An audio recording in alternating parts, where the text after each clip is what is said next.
Okay, in this video we're going to be talking about the properties of multiplication. Our essential question states, how can I use the properties of multiplication to help me find solutions to multiplication problems? So what we're going to be looking at in the essential question is, we have to be able to use our knowledge of the multiplication properties in order to find solutions or answers to multiplication problems. This chart below has all four multiplication properties and their examples listed. The first one right here states that the order of the factors does not change the product. And we know that the product is the answer to a multiplication problem. So if you look at your example, the first example says 5 times 6 equals 30. 5 and 6 are both factors that when multiplied together get the product of 30. The example says that if 5 times 6 is 30, then 6 times 5 is also 30. Because it doesn't matter if you switch the order of the factors, your product will remain the same. Our second property states that the way you group the factors to solve the problem does not change the product.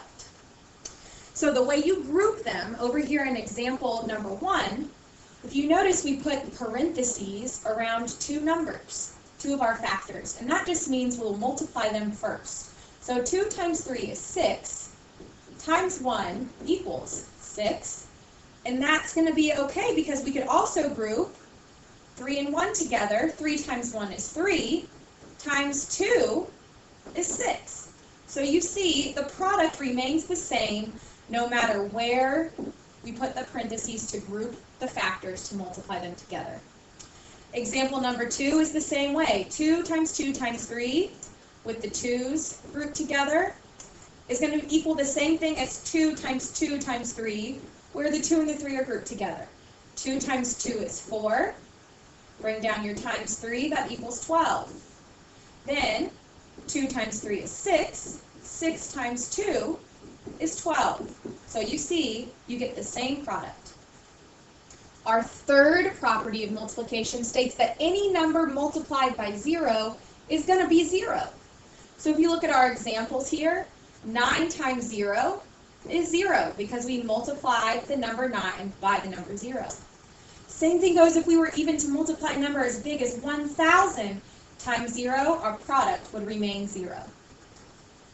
Our fourth property states that any number multiplied by 1 is that number. It stays exactly the same. So if you look at our examples, 1 times 5 stays that number. The product is 5.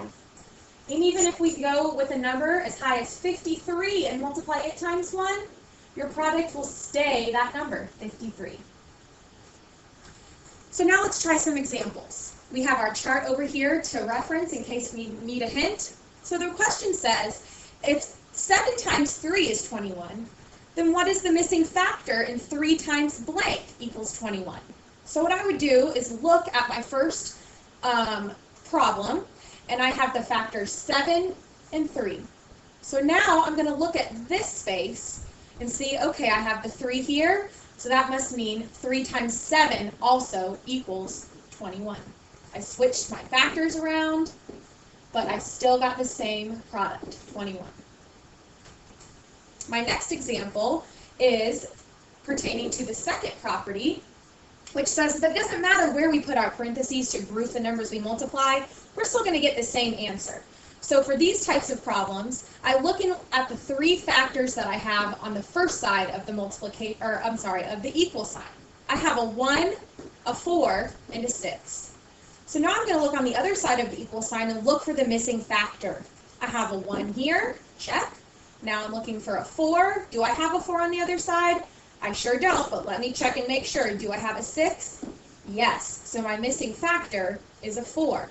And to check myself, I'm going to do 1 times 4 equals 4 times 6, and 4 times 6 equals 24 times 1.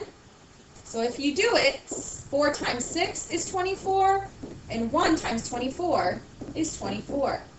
I still get the same product no matter how I group my factors. The last two examples are quite easy. This deals with our